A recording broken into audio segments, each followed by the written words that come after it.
It was daylight outside. A rooster crowed in the distance. The air was damp and cool. "Good, it's really early," said Jack. "So we have a whole day and night until break of day tomorrow to do our mission." "Perfect," said Annie. "And look, we get to wear our own clothes for once." "Oh, man," said Jack. He was still in his jeans and t-shirt, and his backpack was still a backpack. "Is that a mistake?" Jack and Annie looked out the window together. Mountains rose majestically above the town they had landed in. The treehouse was in the tallest tree in a grove at the edge of a quiet street. Along the street were shops and other buildings, and a few cars. "Cars," Jack said with relief. "No mistake," said Annie. "Our clothes didn't change because we came to China in modern times." Jack reached into his pocket and pulled out some paper money. "Cool, my clothes didn't change, but my money changed from dollars to Chinese money." "Perfect," said Annie. She looked out the window again and read some signs from the buildings. Wulong Town Bank, Wulong Town School, Wulong Town Bicycle Shop. I think we landed in Wulong Town. "Wow," said Jack. "How did you figure that out?" Annie laughed. "So let's go look for some Wulong Town food." "Okay, but the food we have to find doesn't sound like normal food," said Jack. "Grainy and good, but tough as wood?" Annie smiled.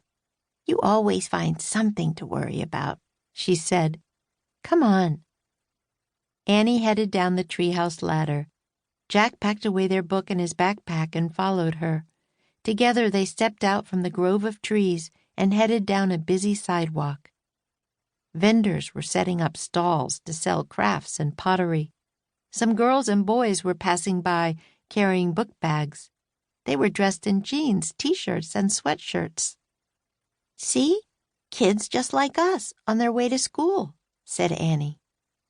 "Except we took a detour to have breakfast halfway around the world," said Jack. "Speaking of breakfast, how about going there?" Annie pointed to a restaurant with tables outside. "Garden Paradise?" Jack said, reading the sign. "Sounds like a good place to start." Jack and Annie crossed the street to the restaurant. Tables were set up near potted bamboo plants. A waiter poured tea for someone reading a newspaper. Jack glanced at the front page of the paper and saw the date. "It's May 12th, 2008, he said. "Cool," said Annie. The waiter nodded at Jack and Annie. Then he led them to a table that had 2 small bowls on it. "Green tea?" he asked, "or yak butter tea?"